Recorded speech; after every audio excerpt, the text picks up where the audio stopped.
Es decir, podemos encontrar estudios cinéticos en modelos preclínicos in vitro, en modelos animales de clínicos, en modelos clínicos premercadeo, es decir, en fase 1, fase 2, fase 3. Son estudios clínicos que se hacen para diseñar nuevos medicamentos. Los estudios farmacocinéticos clínicos se hacen principalmente en la fase 1, pero eso no quiere decir que no se hagan también en la fase 2 y 3. Una vez que todo va bien, se aprueba por las agencias de control, FDA, EMA, etc. Salen al mercado, ¿sí?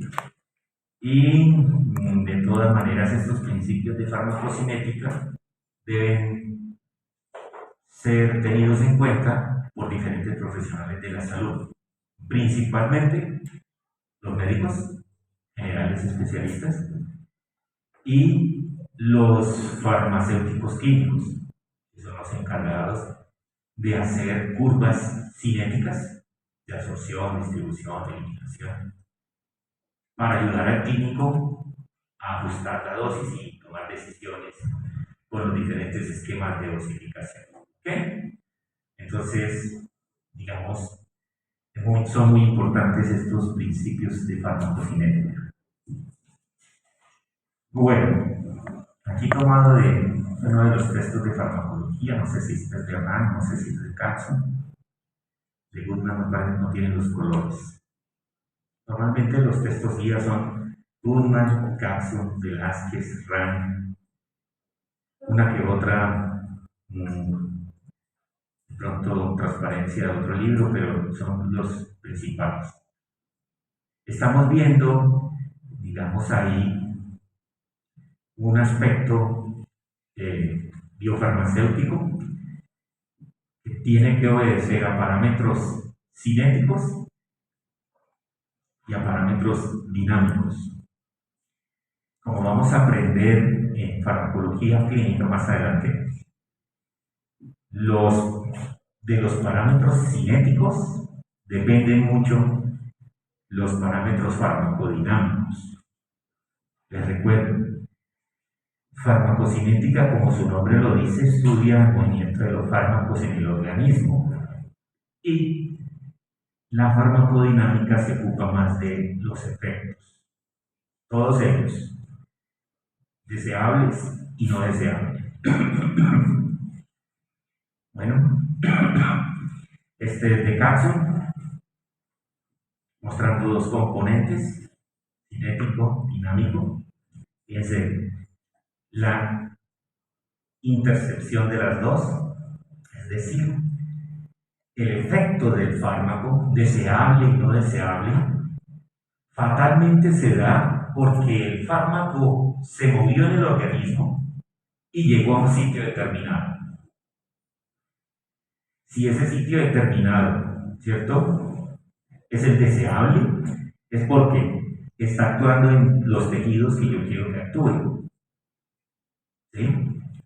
Pero también puede causar efectos no deseables porque está actuando en tejidos que uno no quiere que actúe, pero actúa. Y con eso hay que negociar. ¿Listo? Este es de Goodman o de Velázquez, creo que es. ¿Sí? ¿Qué tenemos ahí? Pues un esquema que nos habla de los movimientos del fármaco, ¿no? Es decir, un fármaco que se administró, por ejemplo, por la vía oral, con un diseño biofarmacéutico realizado por los químicos farmacéuticos y químicos industriales y químicos puros. Se coloca el paciente en su boca ese preparado, comprimido, una tableta o una grafia, una cápsula, y él pasa por un proceso de absorción. Defínese la absorción cuando la molécula que se administró por esa vía llega a circulación central, ¿cierto?, a la circulación sanguínea central. Pero el fármaco puede unirse a proteínas plasmáticas. Y ese es un tipo de movimiento. El fármaco puede salir del compartimento sanguíneo y pasar por órganos excretores y salir del organismo. O por órganos biotransformantes o metabolizadores, como el hígado, ¿cierto? Y salir por la bilis o por riñón, los metabolitos. O el fármaco puede irse hacia tejidos de depósito, ¿sí? O el fármaco puede ir a un tejido donde causa un efecto deseable o no, ¿vale? Todo eso que implica movimiento del fármaco en el organismo. Aquí lo mismo, solo que Goodman hace la diferencia entre sitios de unión no deseable y sitios de unión deseable.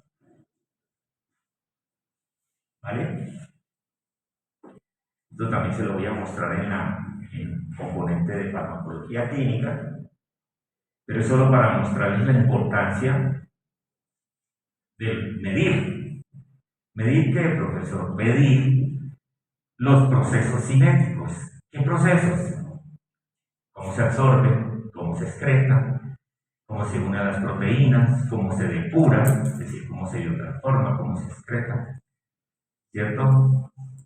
Cómo se distribuye, cuánto dura en el plasma, en el organismo, cuáles son las concentraciones que se necesitan para alcanzar un efecto terapéutico, el que yo quiero, y cuáles podrían ser concentraciones tóxicas. Aquí tenemos una lista, ¿no? No sé si algún grandote puede girar un poquito a la derecha el proyector, uno de ustedes que son gigantes. Eso, mi querido. Si puedes un poquito hacia arriba ahora, pero sin torcerlo. ¿No se puede? Hacia arriba. La idea es que suban. Para arriba, para arriba. No da. Está torcido. Ahí.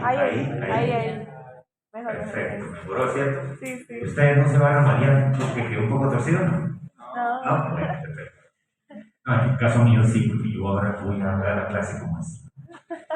Bueno, aquí una lista de fármacos y ustedes pueden ver que los números para cada parámetro cambian y en algunos inclusive no hay. Y esa es la realidad. Es decir, no se puede siempre medir todo. Es decir, hay parámetros que no nos dicen nada. ¿Por qué? Porque en los estudios estos valores cambian mucho. Y si cambian mucho significa que no hay un intervalo que se pueda colocar ahí. En esos casos se ponen puntos suspensivos. ¿Cierto? Bien. Entonces, para poder entender cada parámetro cinético, es necesario que entendamos los principales principios naturales del organismo y del fármaco que rigen el movimiento de ellos. Una de las cosas que hay que recordar, porque eso ustedes ya lo vieron en fisiología, es el transporte a través de las membranas. ¿Y por qué? Porque él se mueve, cuando digo él, es el fármaco, se mueve a través de muchas membranas. Membranas celulares, membranas basales, epiteliales, endoteliales, inclusive barreras organizadas por diferentes estructuras de membrana, ¿no? Y ahí, nuevamente, recordar la estructura de la membrana celular y tener en cuenta que tienen componentes lipídicos y componentes hidrofílicos, ¿cierto? Lipofílicos e hidrofílicos. ¿Sí? Ustedes saben que las membranas,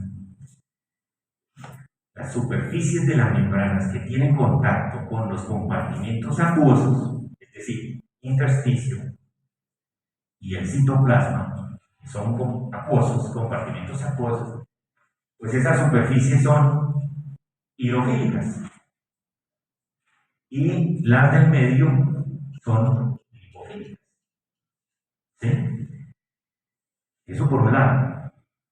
Por otro lado, que hay proteínas que hacen las veces de canales para que entren y salgan diferentes sustancias.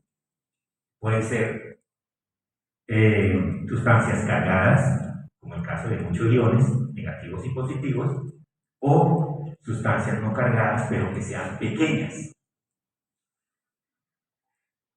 Y recordar que las membranas celulares, basales y las otras que cité, también tienen potencial, un potencial eléctrico, ¿verdad? Dicho esto, entonces, es decir, eso es lo natural. Naturalmente están dotadas de esas propiedades físico-químicas, las membranas. Y eso pone una limitante para las moléculas fármacos. Fármacos grandes se mueven con dificultad a través de las membranas. Van a tener que usar mecanismos de transporte activo para que mueva esas moleculotas, ¿verdad? Los fármacos más pequeños, las moléculas más pequeñas, sí son anfipáticas, es decir, hidro y liposolubles, tienen mayor probabilidad de atravesar las membranas. Y más todavía si no están cargadas. Entonces, moléculas pequeñas, no cargadas, anfipáticas, son las que mejor se mueven. Las que no sean así, las que se mueven con más dificultad. Una partícula cargada no pasa. No pasa. Entonces va a tener que pasar o por bombas o por canales, y si es muy grande no pasa, o esperar a que pase a su estado no cargado. Diga que deje ese ion, estado se llama no ionizado. ¿Ok? Listo, entonces ya les he hablado un poco de las dos cosas, tanto de aspectos del fármaco como aspectos de la estructura de la membrana. Y ahí, miren, aparecen las cargas. La membrana por eso tiene un potencial. Potencial que es la consecuencia de la distribución de las partículas cargadas, incluyendo las proteínas. Las proteínas están cargadas principalmente ¿cómo? ¿Negativa o positivamente? Muy bien, negativamente. Pero están los otros iones, ¿no? Sodio, potasio, que son cloro, que es negativo, que son los que principalmente, claro está el calcio, pero los que más definen el potencial de membrana son estos. ¿Okay? Y entonces, lo que les decía, diferentes tipos de difusiones, las difusiones pasivas, para moléculas que cumplen unos requisitos y tienen unas características. La difusión pasiva de los fármacos no es selectiva, no es saturable, no es competitiva y no requiere energía. Hay muchos fármacos que difunden a través de las membranas por difusión pasiva. Otros lo hacen por difusión facilitada, pero este, ya más selectivo, no es a cualquier molécula que carga, se satura porque es finito el transportador. Las moléculas, entre varias de ellas, compiten por ese transportador, ¿cierto? Pero en este caso no requiere. Bueno, muy bien. Aquí tenemos una bomba, ella requiere energía, y para mover esos iones, así se pueden mover también ciertos fármacos, o ciertos fármacos pueden afectar estos mecanismos de transporte.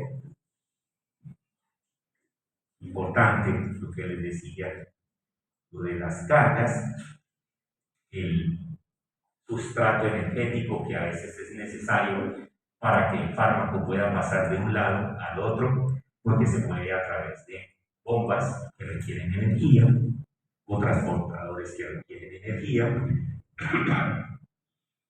¿cierto? Hay algunas sustancias, así como sustancias endógenas, fármacos que se mueven también, como lo hace un clásico receptor. Ahí vamos a ver en neurofarmacología que hay varios fármacos que pueden moverse de esta manera o afectar este tipo de movimientos. Muy bien. Por supuesto, hay fármacos que solo actúan a nivel nuclear, entonces más membranas tienen que atravesar para poder llegar a estos sitios, ¿cierto? Por supuesto, tienen también sus propiedades, sus características. Aquí resumiéndose, los transportes pasivos, la difusión simple, la difusión facilitada, el transporte paracelular, es decir, a través de las hendiduras que hay entre célula y célula, y el transporte activo, ¿no? Sea primario y sea secundario. ¿Ok? Bueno, muy bien. Ese que ustedes conocieron, todos esos transportes, diferentes fármacos lo usan. ¿Cuál es el que más medicamentos, la mayoría de los medicamentos usan? Los de difusión. Pero también, en menor porcentaje nosotros. Bueno, si estamos hablando de una difusión simple, acuosa, entonces, de nuevo recordar, lo pueden hacer a través de las uniones intercelulares o a través de la misma membrana. Las moléculas grandes difícilmente atraviesan. Y normalmente hay que tener en cuenta los parámetros de la ley de Fick, es decir, un gradiente de concentración me va a definir el flujo. A mayor gradiente, mayor flujo; a mayor área y coeficiente de permeabilidad, mayor flujo, es decir, paso de un compartimento a otro compartimento que está dividido por una membrana. Y entre más gruesa sea la membrana, más difícil que fluya o difunda la sustancia. Esto no solo se aplica para fármacos, esto se aplica para toda sustancia que difunde a través de membranas, ¿no? Y no solo membranas orgánicas, también artificiales, pero aquí nos interesan las orgánicas, ¿no? Entonces esa difusión obedece a esas condiciones y también a que el fármaco esté libre. Si el fármaco está unido a las proteínas, pues no difunde, porque es muy grandotote. Es decir, tendría que pasar con la proteína y todo. Ya les mencioné lo de las cargas y lo del potencial de membrana celular. Entonces aquí, por ejemplo, es para ilustrar que existen fármacos con diferentes tamaños moleculares. Por supuesto, los pequeños tienen mayor probabilidad de difundir más fácilmente. El coeficiente de permeabilidad está regido por la capacidad anfipática, es decir, que sea hidro y liposoluble, en lo posible, hidrosoluble para que difunda en el compartimento acuoso y liposoluble para que difunda a través de la membrana. ¿Okay? Y sin carga. En la difusión lipídica, que es la que me estoy refiriendo ahora último, es la que más limita. ¿Por qué? Porque si el fármaco no tiene carácter liposoluble, difícilmente va a pasar por difusión. Sí, ¿cierto? Difícilmente, él tiene que ser así, rojo y azul. Un poco lipofílico, un poco hidro. ¿Cierto? Pero el lipofílico es esencial. ¿Para qué? Para que realmente pueda pasar a ser difusión lipídica, es decir, difundir a través de la capa lipídica de las membranas. ¿Okay? Y es la mayor limitante de la difusión pasiva. Bien, entonces aquí está hablando, por ejemplo, esta gráfica nos dice cosas, nos dice que mismo teniendo gradientes de concentración C1, C2, C1, C2 iguales de dos moléculas, de una molécula es altamente liposoluble y la otra es más baja, el área de difusión a través de la membrana pues es mucho mayor para las moléculas liposolubles. ¿Ok? Bien. Bueno. Existen, como les dije, otros mecanismos también de movimiento. Por ejemplo, en los procesos de excreción renal se usa mucho la filtración, así como se filtran sustancias endógenas en el riñón, productos de desechos. También se filtran muchos medicamentos.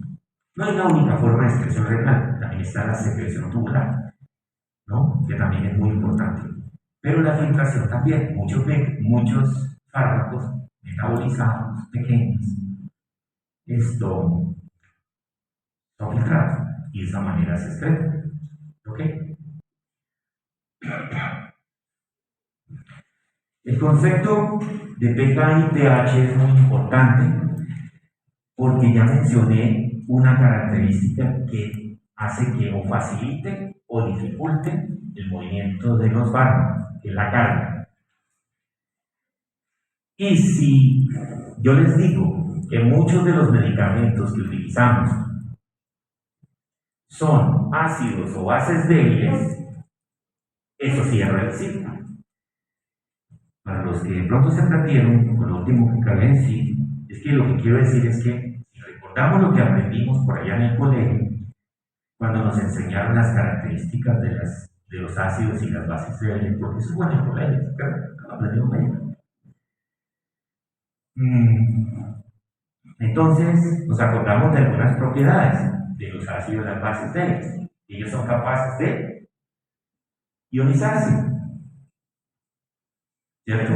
Ellos se pueden ionizar, es decir, dependiendo de si es ácido o es base, entonces liberan hidrogeniones, ¿cierto? O captan hidrogeniones o liberan radicales hidroxilo u otros, porque las bases son varios tipos de bases, ¿no? Unas que son capaces de captar hidrogeniones y otras que son capaces de neutralizarlos liberando radicales hidroxilo, esas son las bases. Y los ácidos son aquellos que liberan hidrogeniones, radicales H+. Si esto sucede, pues claramente la molécula está ionizada. Ahora, ¿de qué depende que el ácido débil libere más o menos hidrogeniones? O que la base capte más o menos hidrogeniones o libere más o menos radicales libres. Del pH del medio, exactamente. Entonces, yo, ¿cierto? Voy a resumir los capítulo entero de química, lo voy a resumir hoy en la clase, fundamentalmente para que queden las cosas más importantes. Un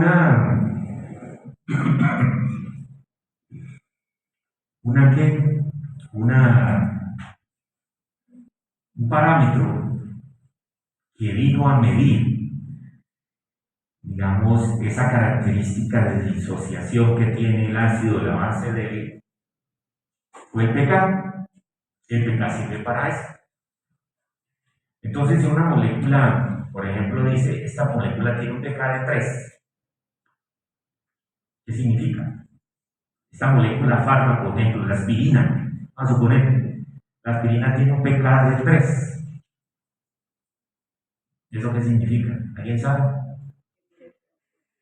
No, que a ese pH se está 50% ionizado y 50% no ionizado. Muy bien.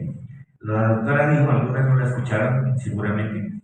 La doctora no habló tan duro. La doctora dijo que a ese valor de pH, esa molécula está 50% ionizada, 50% no ionizada. Exactamente. El pKa que se le asigna a la molécula es después de haber hecho estudios, experimentos con esas sustancias. Y se hacen experimentos y se observa que esa molécula, cuando está en un pH de 3, está 50% ionizada, 50% no ionizada, entonces se dice, ah, ese es el pK de ella. ¿Ok? ¿Listo? Bien. ¿Y por qué es importante? Insisto, porque es necesario saber cómo se va a comportar el fármaco que yo estoy administrándole a mi paciente en un determinado compartimento. Porque si yo sé que en un determinado compartimento está altamente ionizado, yo sé que difícilmente va a salir de ese compartimento. Solo va a poder difundir la fracción que esté no ionizada. ¿Ok? Esto ya lo dije. La mayoría de los fármacos de importancia médica son ácidos o bases débiles. En solución acuosa están parcialmente ionizados. Y para conocer el grado de ionización es preciso saber el pK del compuesto. Aplicando la ecuación de Henderson-Asator. Nos dice, para un ácido débil, el pH es igual al pK del ácido débil más el logaritmo en base 10 de la fracción ionizada del ácido sobre la fracción no ionizada del ácido. Y para la base débil, el pH es igual al pK de la base más el logaritmo de la base sin ionizar, está al contrario, y sobre la base ionizada. Fíjense. Y tiene que invertirse. ¿Está claro? ¿Lo pasamos? ¿Ya quedó claro? Lo explicamos. Vamos a ver, voy a ver si sigo o me quedo. Yo hago una pregunta. Vamos a suponer la aspirina que les dije, que tiene un pK de 3, y entra y va a cámara gástrica. Y vamos a suponer que en cámara gástrica, en el estómago, ¿sí?, el pH está en 2. 2. Primera situación. Segunda situación. Vamos a suponer que el paciente es más bien como hipoprolítico y está el pH en 4.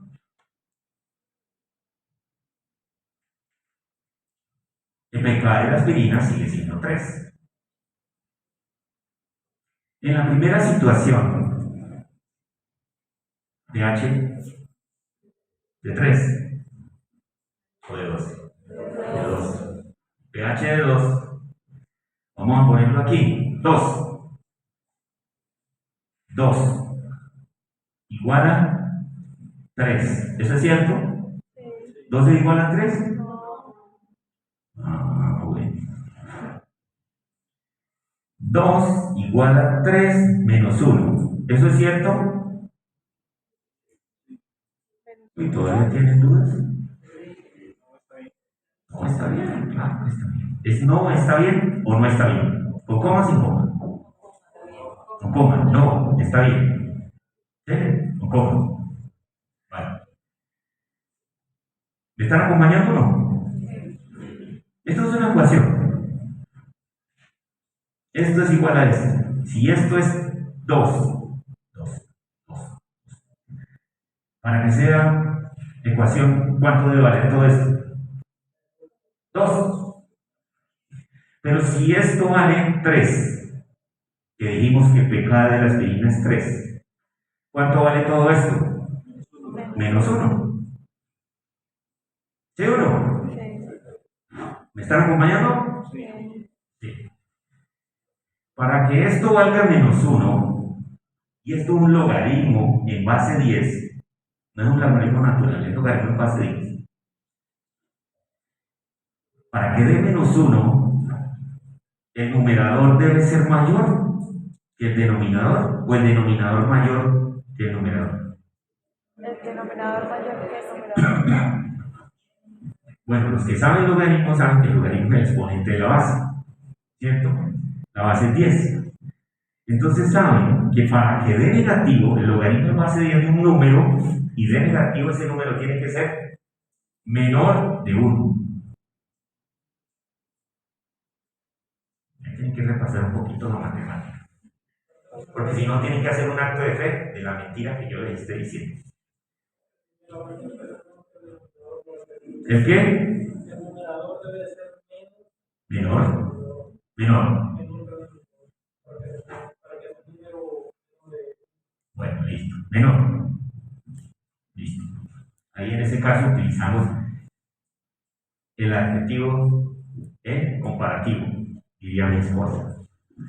¿Cierto?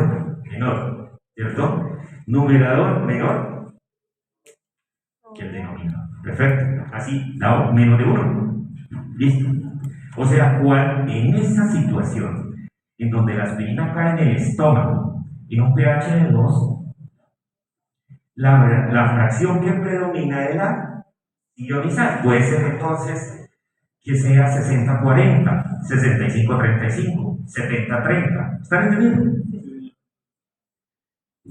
Es decir, dividimos 30 en 70, 40 en 60, 45 en 55, siempre va a dar menos de 1. ¿Sí?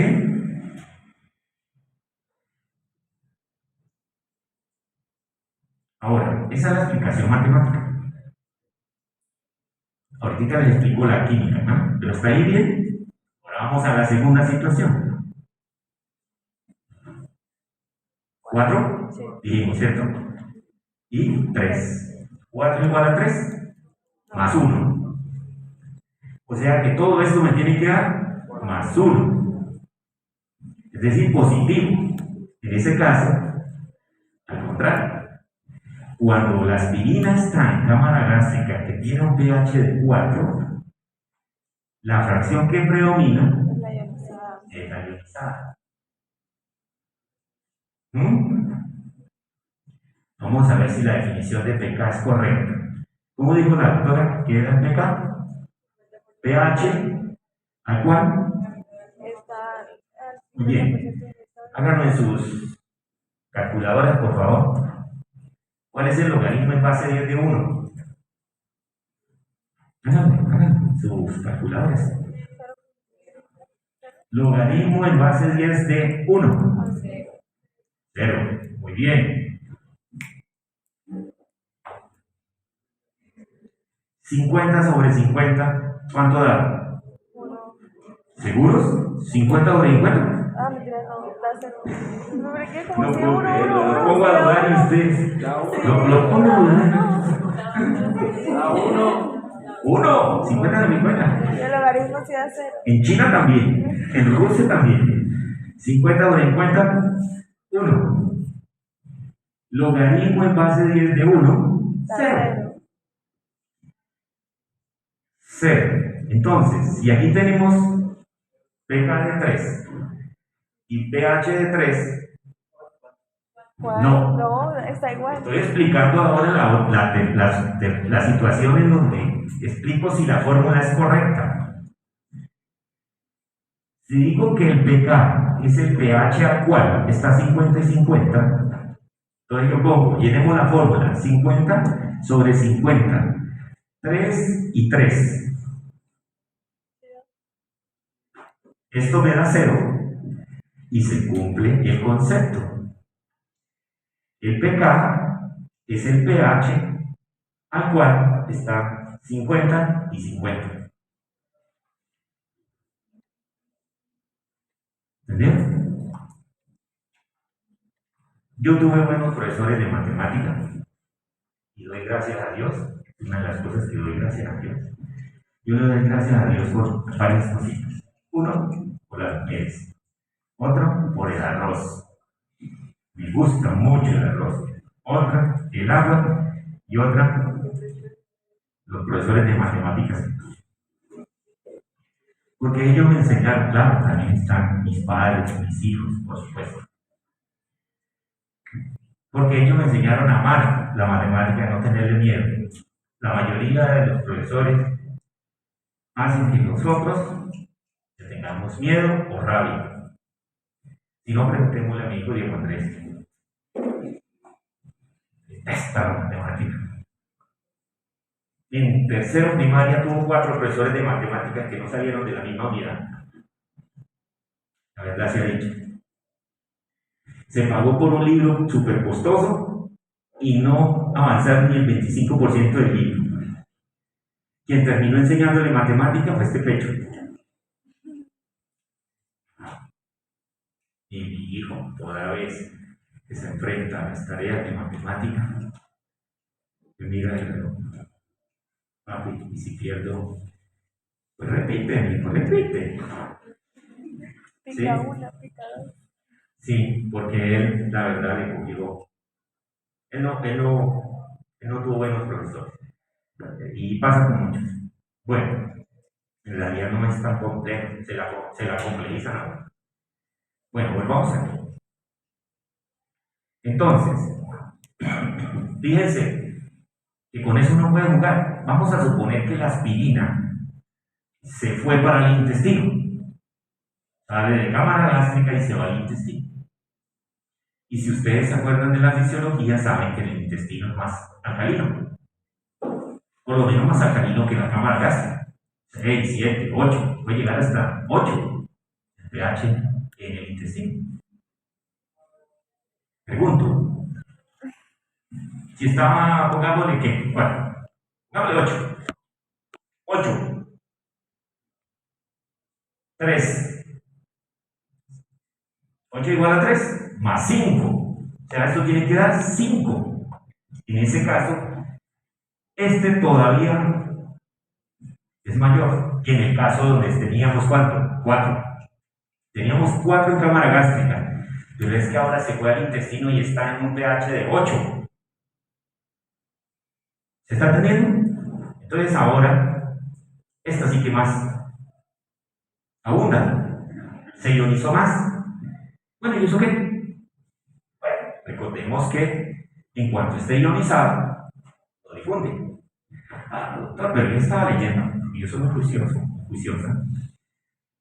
Y la mayoría de los medicamentos no se absorben en el estómago, correcto. La mayoría no se absorben en el estómago. Entonces a mí me da igual porque ionizado no se va a absorber. Ah, pero en el intestino. La mayoría de los medicamentos que se administran por vía oral se absorben en el intestino. No en el duodeno, sí en el yeyuno y en el hígado. ¿Sí? Ahí cambia la cosa. Porque si va a estar muy ionizado, vamos a suponer que la fracción cuando el pH del intestino sea 8, sea 80-20. 80-20. 80% ionizado, 20% no ionizado. ¿Cierto? ¿10? No. Porque 80 sobre 20 da 4. Más 3 es un poco más. ¿Están acompañando? ¿Mm? Bien. Entonces, tendría que ser en el numerador un número y en el denominador un número que me dé 5. Es más de 80. Pero lo dejamos en 80 para redondear. ¿Vale? Solo para redondear. Entonces, para tirar machete ahí un poquito, que sea 80, que esto me esté dando 4, ¿cierto? Claro que ahí falta el logaritmo de la base. Es un número. Es mayor de 1 y que me dé 80. Y entonces uno piensa, ajá, fueron 1000 moléculas que llegaron al intestino. ¿Cuántas de las 1000 moléculas están ionizadas? 800. Y 200 no ionizadas. Esas 200 son las que van a poder difundir. Y difunden. Ahora, ¿cuántas hay? 800. Porque antes eran 1000. ¿Cierto? Ahora hay 800. Pero entonces ahí nuevamente porcentaje, digamos que fuera 25%, de 800 quedan no ionizadas y difunden. ¿Sí ven? Lo que quiero decir es que el proceso se demora, porque van a tener que equilibrarse la ecuación, los ionizados y ionizados, los no ionizados difunden, ¿cierto? Y después, y sigue pasando, y sigue pasando, y sigue pasando, y sigue pasando. Entre más ionizada, más fracción ionizada, 99% queda ionizada, un 1% apenas, ¿cierto? Queda no ionizada, más se va a demorar, más se va a demorar. ¿Están entendiendo? La implicación, lo que quiero que entiendan es la implicación de que se disocie demasiado, que se ionice demasiado. Ahora, eso pasa, porque es la realidad. Es la realidad de encontrar un pH gástrico de 4, de 3, de 5. Es la realidad de encontrar un pH en el intestino de 6, de 7, de 8. Eso es la realidad. Orinas ácidas, orinas alcalinas, la leche materna que tiene su propio pH. ¿Estamos entendiendo? Entonces hay varios compartimentos que va a tener más o menos relación. La explicación química, ¿cuál es? Que los ácidos y las bases débiles tienen una propiedad que se llama buffer, tampón o amortiguador, y que van a intentar llevar el pH en el cual está la molécula hacia su pK. Claro, en estos casos no va a lograr. Entonces, por eso yo pregunto, cuando aquí tenemos en el estómago 4 y un pK de 3, la aspirina va a retener los hidrogeniones o los va a soltar. Los va a soltar. ¿Para qué? Para intentar llevar, no que lo logre, pero para intentar llevar el pH de 4 a 3. Por eso se ioniza más. Y entre más lejos de su pK esté el pH, haciendo en el otro sentido, más va a soltar hidrogeniones. Y viceversa. Si se pasa para el otro lado, o sea, pasa del 4 para el 2 y su pH es de 3, ahora no lo suelta. Porque si lo suelta, la va a alejar más el pH de su pK. ¿Está claro? Honestamente, ¿está claro? Sí, sí. Bueno. No se diga más. Igual con las bases. Bueno. Bases débiles aminadas. Hay muchas sustancias endógenas y fármacos que se comportan como bases primarias, secundarias, terciarias y cuaternarias, que tienen la capacidad de captar hidrogeniones.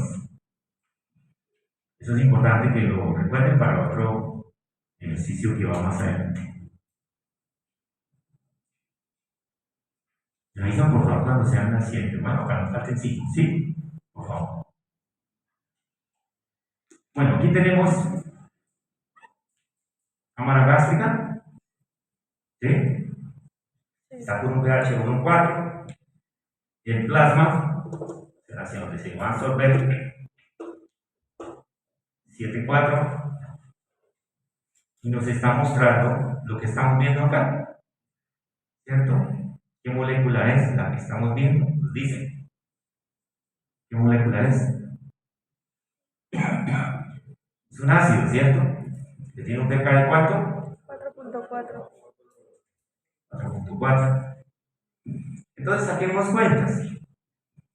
¿Dónde va a estar más ionizado? ¿Aquí o acá?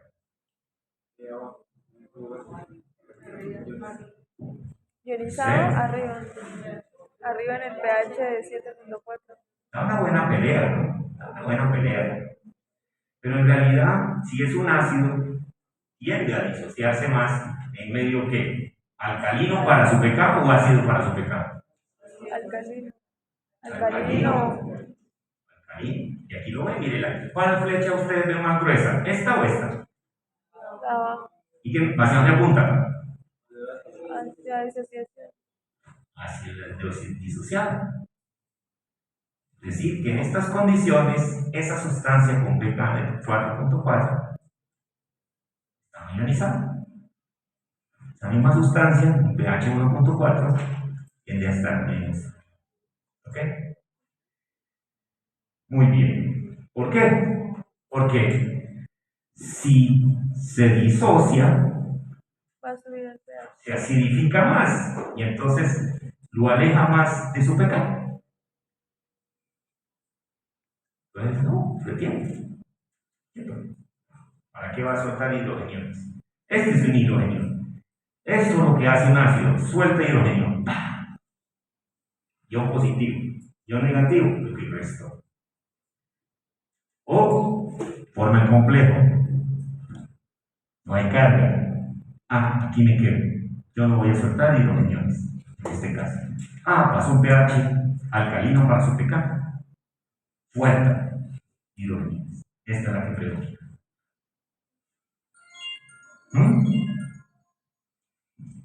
¿Eso qué significa? ¿Que ya son las 7? No. Ya es posible. Bueno. ¿Sí ven? Entonces, la gráfica está diciendo no se absorbe, no se absorbe, no se absorbe. ¿Por qué? Porque está ionizando. No difunde hacia el intersticio. No difunde hacia el intersticio. Se queda en el epitelio mucoso. Ahí está. Entonces, dependiendo del pK, vamos a tener un mayor o menor patrón de absorción. Claro, dependiendo de dónde se absorbe principalmente esa molécula. Por estructura, el intestino está dotado para ser una superficie más de absorción. La mucosa gástrica es una mucosa más resistente, ¿cierto? Al ácido y todo para que haya digestión. En cambio, la mucosa intestinal está diseñada anatómica, macro y micro, y bioquímica y fisiológicamente para que absorba. En consecuencia, muchos fármacos también se absorben mucho más en el intestino, pero también hay fármacos que se absorben de forma importante en el estómago. Entonces, necesitamos saber. ¿Ok? Teniendo en cuenta que la partícula cargada no difunde. ¿Ok? Listo. Son principios de farmacocinética. ¿Qué decía ahí? Biodisponibilidad. Es un parámetro cinético supremamente importante y ustedes van a, de aquí en adelante, no van a dejar de utilizarlo nunca en su vida. ¿Cierto? ¿Por qué? Porque es importante que ustedes sepan cuál es el patrón de absorción. Esa es la biodisponibilidad. Es la medida del patrón de absorción. Cada fármaco, dependiendo de la vía por la cual se administra, tiene un patrón de absorción. ¿Sí? Entonces, el fármaco que se da sublingual, o se da oral, o se da intramuscular, o transdérmico, o subcutáneo, ¿cierto? O intratecal, o intraóseo, o intrarrectal, o intraperitoneal, etcétera, etcétera, tiene un patrón. ¿Ok?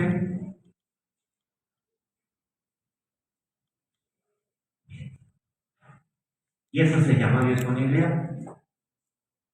Podemos comparar las biodisponibilidades como lo veremos más adelante.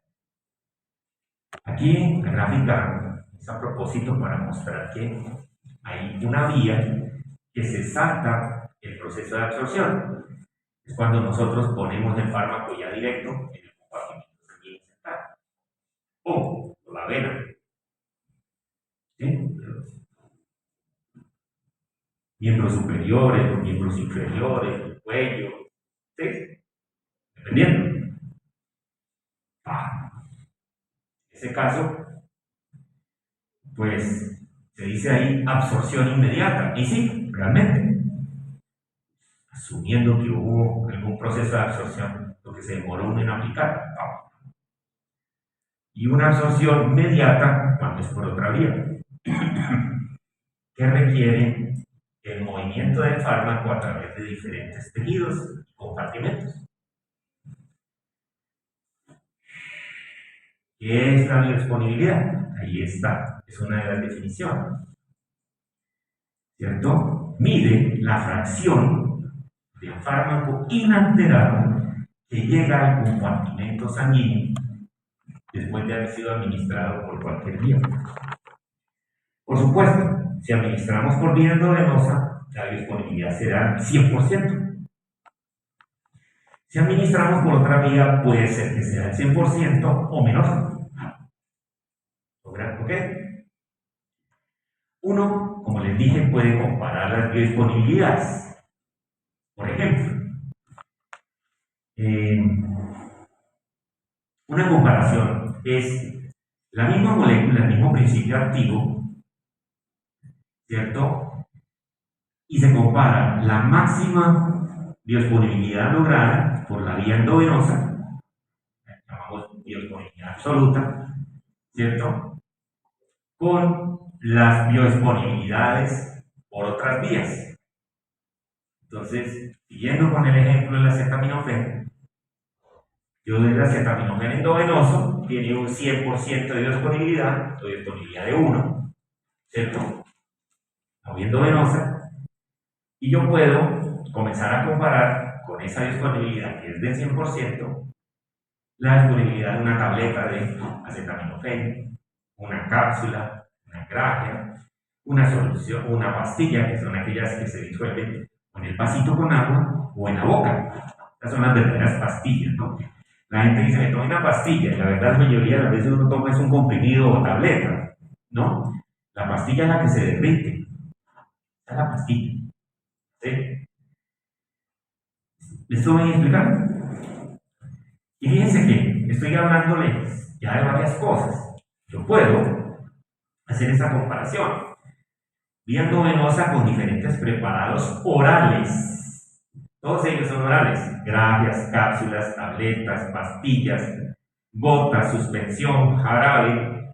Todos ellos son para administración oral. Y puedo hacer la comparación de esos preparados biofarmacéuticos y establecer la disponibilidad de cada preparado oral. Pero también puedo comparar la vía oral con la vía sublingual. O con la vía intramuscular. O con la vía intraperitoneal. O con la vía intrarrectal. Sí, puede ser. Hay preparados para todo. Niño que no tiene acceso de vascular, no tiene contraindicada la vía oral, ¿cierto? También la intramuscular, está muy delicadito, muy delgado, terapia anticoagulante, se la iba a decir como punto bien, se la significa, qué sé yo, ¿cierto? Démosle por día intrarrectal, la droguita, toca. ¿Sí? ¿Sí ven que son comparaciones? ¿De qué? De patrones de absorción. ¿A qué se refiere? Disponibilidades absolutas y las relativas. Las relativas es, yo comparo este comprimido con esta tableta, por el oral. O esta vía con esta vía, pero no estoy comparando con la endovenosa. Cuando lo estoy comparando con la endovenosa, estoy comparando con la vía absoluta. Estoy haciendo comparaciones. ¿Ok?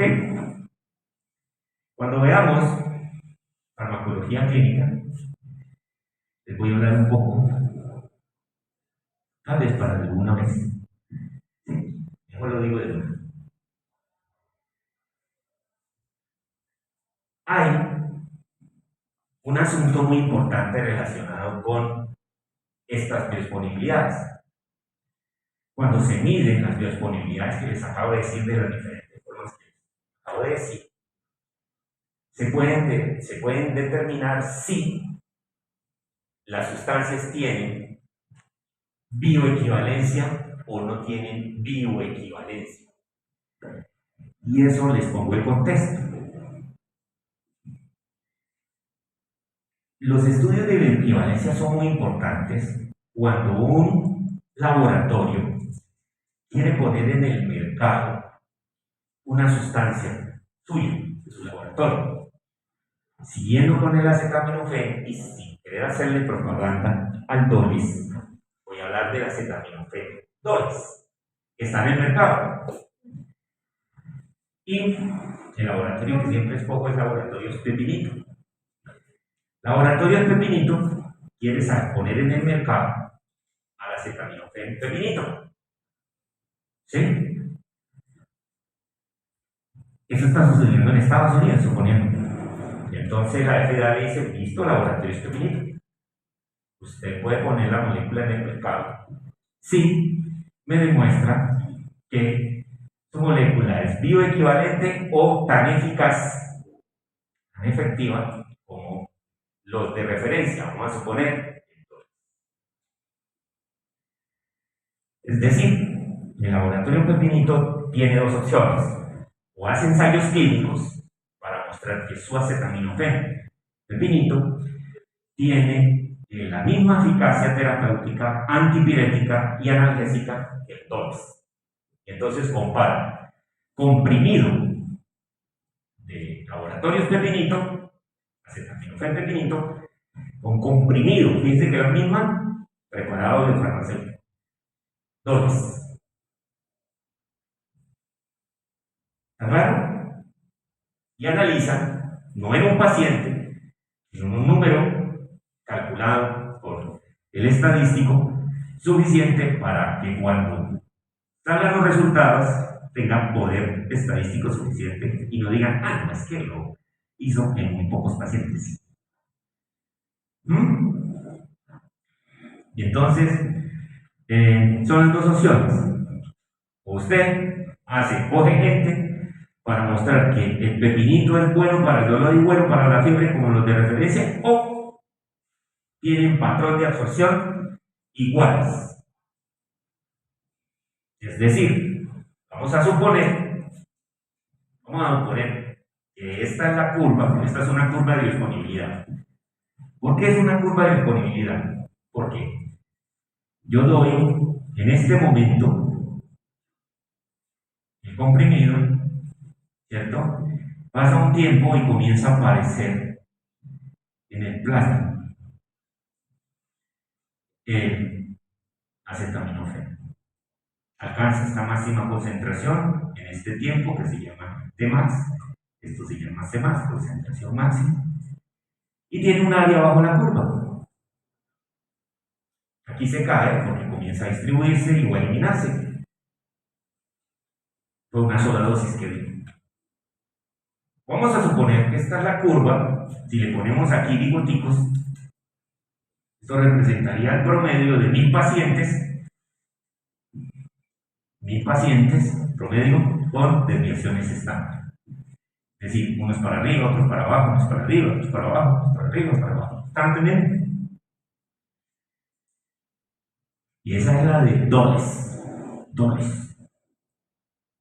Entonces el laboratorio Pepinito dice, no, me sale más barato hacer estudios de bioequivalencia, hacer estudios de eficacia, son bravos, conseguir un montón de médicos, enfermeras, gente que siga, mientras que recoja a todos los pacientes que tienen fiebre, que tengan ciertas características clínicas y todo eso es complicado. Y es cierto, hacer un estudio clínico, un ensayo clínico es complicado, costoso, más demorado. Y no, queda más fácil coger 1000 personas y darle mi comprimido de acetaminofén Pepinito y demostrar que tiene ese mismo patrón de biodisponibilidad.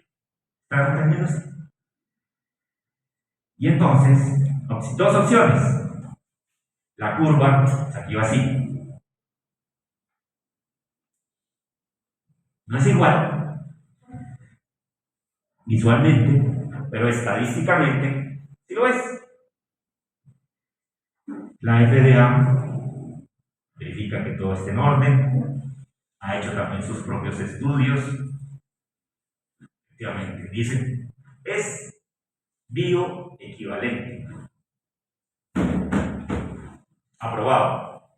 Y salió al mercado acetaminofén. Y se vende. ¿Vale? Pero existe la otra posibilidad de que la curva pueda exagerar. Yo esto.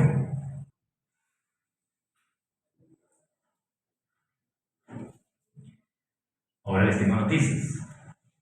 En los dos casos, la pureza, la cantidad, la concentración química de acetaminofén era igual.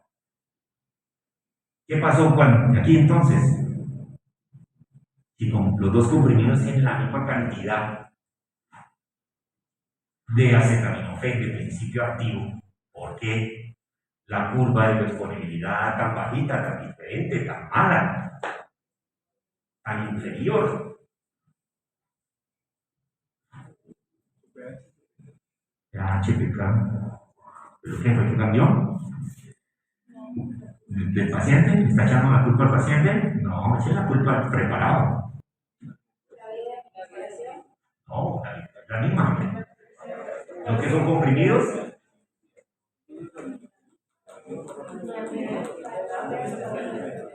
¿Uno tiene idea?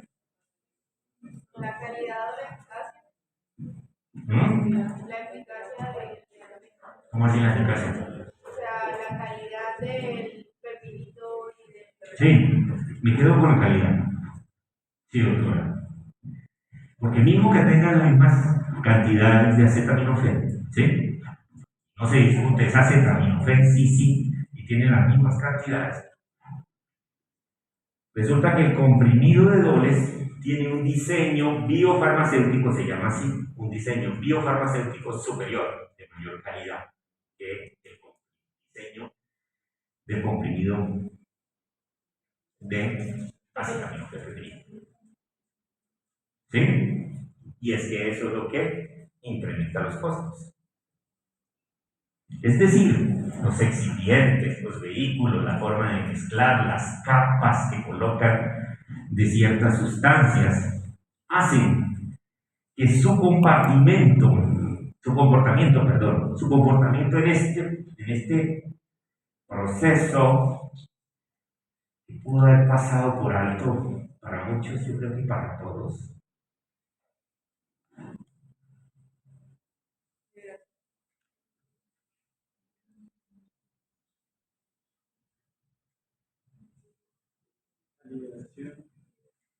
Ese proceso es fundamental. ¿Sí? ¿Se refiere con lo que dice el modelo? El diseño biofarmacéutico.